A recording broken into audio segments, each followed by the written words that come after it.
राजस्थान के राजनीतिक गलियारों में और राजस्थान के सभी दिग्गज नेता हो चाहे कार्यकर्ता या कोई भी दल हो, सबके जुबान पर आखिरकार पिछले 1.5 महीनों से एक ही सवाल चल रहा है। जब से सचिन पायलट ने अपनी पार्टी और अशोक गहलोत सरकार के खिलाफ 11 अप्रैल को अनशन किया और उसके बाद जनसंघर्ष पदयात्रा निकाली, तब से लेकर आज तक पूरे राजस्थान में एक सवाल चर्चा का विषय बना हुआ है कि आखिरकार सचिन पायलट के ऊपर पार्टी हाईकमान कोई कार्रवाई क्यों नहीं कर रहा।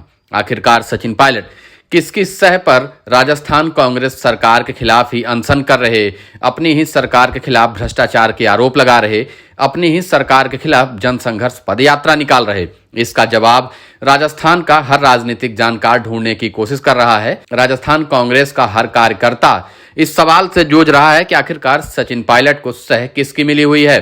क्या सचिन पायलट बीजेपी के इशारे पर ऐसा कर रहे हैं या फिर सचिन पायलट को कांग्रेस हाईकमान की ही सह मिली हुई है कि वह अशोक गहलोत के खिलाफ जो करना चाहें करें, कांग्रेस पार्टी उनके खिलाफ कार्रवाई नहीं करेगी। सचिन पायलट के ऊपर प्रभारी रंधावा के साथ प्रदेश अध्यक्ष गोविंद सिंह डोटासरा ने भी हमला बोला कि उन्होंने पार्टी विरोधी गतिविधि की है, इसलिए उनके खिलाफ कार्रवाई भी की जा सकती है। लेकिन हाईकमान का ऐसा चाबुक पड़ा कि प्रभारी रंधावा और गोविंद सिंह डोटासरा भी चुप हो गए। अब सिर्फ अशोक गहलोत ही सचिन पायलट के ऊपर हमले कर रहे हैं। अशोक गहलोत के चहेते मंत्री, चहेते विधायक सचिन पायलट को खुलेआम चुनौती दे रहे, लेकिन उस चुनौती का सीधा जवाब सचिन पायलट भी दे रहे हैं। सचिन पायलट के समर्थक सभी विधायक और मंत्री गहलोत को खुली चेतावनी दे रहे कि कुर्सी से उठाकर बाहर कर देंगे, अब बहुत दिनों तक इंतजार नहीं कर पाएंगे।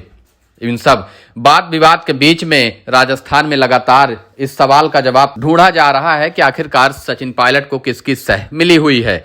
कुछ जानकार यह कह रहे हैं कि अशोक गहलोत ने जब पिछले साल 25 सितंबर को बुलाई गई बैठक का बहिष्कार करवा दिया, अपने विधायकों को शांति धारीवाल के घर पर इकट्ठा करवाकर विधानसभा अध्यक्ष सीपी जोशी को इस्तीफा दे दिया। उस समय कांग्रेस की राष्ट्रीय अध्यक्ष सोनिया गांधी थी और अशोक गहलोत ने सीधे सीधे सोनिया गांधी को ही चुनौती दे डाली थी। तब से लेकर सोनिया गांधी आज तक अशोक गहलोत से नाराज हैं। तो कुछ लोगों का यह भी कहना है कि सचिन पायलट को सोनिया गांधी की सह मिली हुई है। सोनिया गांधी सचिन पायलट के बहाने ही सही, लेकिन अशोक गहलोत को राजस्थान की राजनीति से बाहर करना चाहती हैं। कुछ राजनीतिक विश्लेषकों का तो मानना यह है कि सचिन पायलट के बहाने अशोक गहलोत को राजस्थान की राजनीति में किनारे लगाने के लिए ही सोनिया गांधी ने सचिन पायलट को खुली छूट दे रखी है, क्योंकि राजस्थान कांग्रेस में लगातार यह दिखाने का प्रयास किया जा रहा है कि सचिन पायलट और अशोक गहलोत की लड़ाई की वजह से राजस्थान कांग्रेस को खासा नुकसान हो रहा है और उस नुकसान से बचने के लिए भले ही सचिन पायलट को राज्य का मुख्यमंत्री न बनाया जाए, उनके नाम पर चुनाव न लड़ा जाए,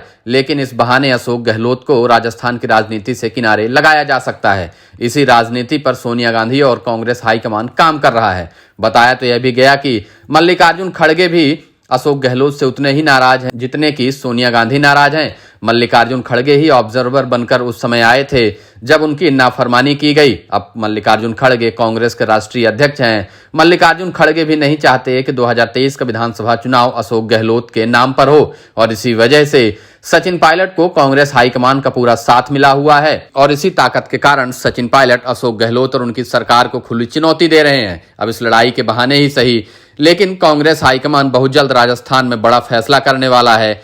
हो सकता है कि चुनाव से ऐन पहले ही राजस्थान में साफ साफ मल्लिकार्जुन खड़गे और कांग्रेस हाईकमान की तरफ से यह संदेश दे दिया जाए कि राजस्थान कांग्रेस का चुनाव कांग्रेस हाईकमान के नाम पर होगा, किसी भी चेहरे पर चुनाव नहीं लड़ा जाएगा और उसके बाद मुख्यमंत्री कौन बनेगा यह भी सोनिया गांधी, राहुल गांधी और कांग्रेस अध्यक्ष मल्लिकार्जुन खड़गे ही तय करेंगे। अब अशोक गहलोत और सचिन पायलट की इस लड़ाई में अशोक गहलोत को सोनिया गांधी की नाफरमानी करना, उनके आदेश की अवहेलना करना भी भारी पड़ता दिखाई दे रहा है।